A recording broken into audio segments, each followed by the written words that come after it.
хөтөлбөр үргэлжилж байна. Хавдар судлалын үндэсний төвийн захирал Эрдэнэхүүг ажлаас нь чөлөөлж шинэ захирал томилоод байгаа. Тэрээр ямар нэгэн зөрчил гаргаагүй, сахилгын шийтгэл хүртээгүй. Замун хөтөлбөрийн хуулиар 1 сарын өмнө мэдэгдэх ёстой байтал шууд чөлөөлөх сайдын тушаал гарч хууль зөрчиж байна гэж үзлээ. Мөн нөгөө талаараа сайдын хүссэн зүйлийг биелүүлээгүй учраас ажлаас чөлөөлж байна гэж үзээд шүүхэд хандхаа илэрхийллээ.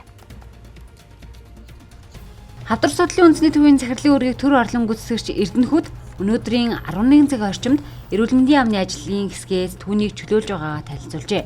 Тэрээр ажлын ямар нэг алдаа дутагдал гаргаагүй гэдгээ тодтоглоо.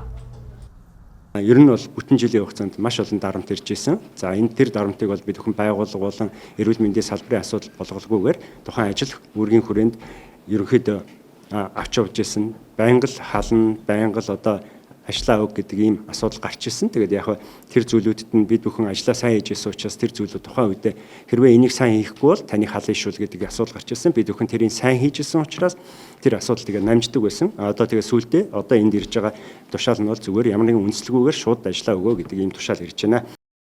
Хавдрын эмнэлэгт эмийн нийлүүлэлттэй холбоотой асуудал гарч бусад албаныхан тухайн эмийг авахдаа 500 сая төгрөгийг эмийн татвар төлөх гэж шаардсан гэж хэллээ. Харин тэрээр төсөвт тусгагдаагүй учраас гарын үсэг зураагүй гэж тайлбарлав. Бид бүхэн шүүгдэх нь ойлгомжтой. Өөрийнх нь хүссэн зүйлийг хийгээгүй байдлаас болоод өөрийнх нь хүссэн зүйлийг хуультай хуульгүй бай хийдэг хүмүүстэй болох гэсэн ийм сонирхолтой байна л гэж миний хувьд ойлголт өгсөн учраас өнөөдөр ингээ ажлаа хүлээлгэж өгч байна. Хамтран ажилласан, хамтран энэ салбарт зүтгэсэн бүх хүмүүстээ баярлалаа гэдгээ илэрхийлье. Ингээд тэрээр шүүхэд хандхаа илэрхийлсэн. Монгол Улсын хөдөлмөрийн хуулиар ямар нэг зөрчил гаргаагүй бол 1 сарын өмнө мэдэгдэх ёстой. Гэвч шууд чөлөөлөх сайдын тушаал гарч хууль зөрчиж байна гэж үзлээ. Ингээд бид мэдээллийг тэнцвэртэй өргөхүүднээс эрүүл мэндийн сайд мөнх сайхантай холбогдож тайлбар авах гэж оролцсон ч тайлбар өгсөнгүй.